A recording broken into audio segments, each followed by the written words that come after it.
Napakasakit ng iyak ng kapuso aktres na si Sanya Lopez nang magbigay ng mensahe para sa lahat ng mga Pilipino comfort women na hanggang ngayon ay sumisigaw pa rin ng hustisya. Hindi napigilan ni Sanya ang maging emosyon na umarap sa ginanap na Pandesal Forum sa 85-year-old kamuning baker ni Wilson Flores para sa Justice for Filipino Comfort Women #Flowers for the Lulas campaign. Napapanood si Sanya sa Kapuso Historical Series na Pulang Araw kung saan isa siya sa mga gumaganap ng comfort woman kasama sina Ashley Ortega at Rochelle Pangilinan. Kwento ni Sanya, sumabak sila sa immersion bago sumabak sa taping ng Pulang Araw kung saan personal nilang nakausap ang dalawang comfort woman sa Pilipinas na nabubuhay pa.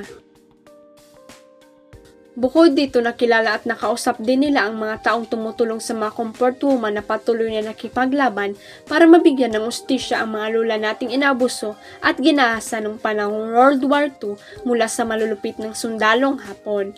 Noong una ko silang nakasama, lumuluwa na sorry po, very emotional po talaga ako sa ganito kasi totoo po ang nangyari sa kanila sa nangyari sa mga kababayan noong panahon ng World War II. At nung nambitahan kasi ako sa mga tumutulong para sa comfort women, nakakalungkot po na dalawa lang po sa kanila ang natitirang buhay, kailan kaya nila matatanggap ang hustisya na nararapat para sa kanila kasi konti na lang sila kaya kailan pa.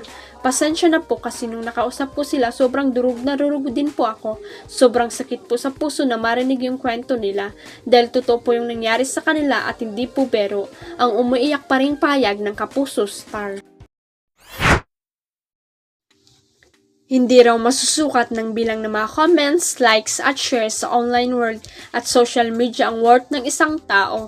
Iyan ang pinagdiinan ng Kapuso actress at international fashion icon na si Art Evangelista matapos bumandera ang listahan para sa top celebrities ng nagdaang Paris Fashion Week. Ang nangunguna nga kasi sa list na yan ay ang walang iba kundi ang YP ni Senate President Chis Escudero.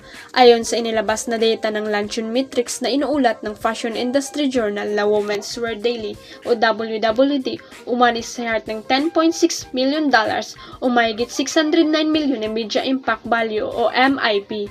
Ito'y matapos nga siyang rumampas sa ilang high-value shows doon kabilang ng Louis Vuitton, Dior, Balmain, Elisab, Schiaparelli at marami pang iba. Siyempre, sandamakmak na netizen ang napawa at nag-congratulate kay Hart na tinagurian na rin siyang global fashion icon. Sa isang Instagram post, sinabi nga ng Kapuso Star na just some thoughts, number, ratings, and likes will always change. It should never determine your worth. If by chance you make it, be thankful to those who bless with you love. Dagdag pa niya. Pinaalalahanan din niya ang kanyang mga fans and supporters na palaging piliin ang maging mabuti at wag na wag mamadiliin ang mga bagay-bagay sa ating buhay.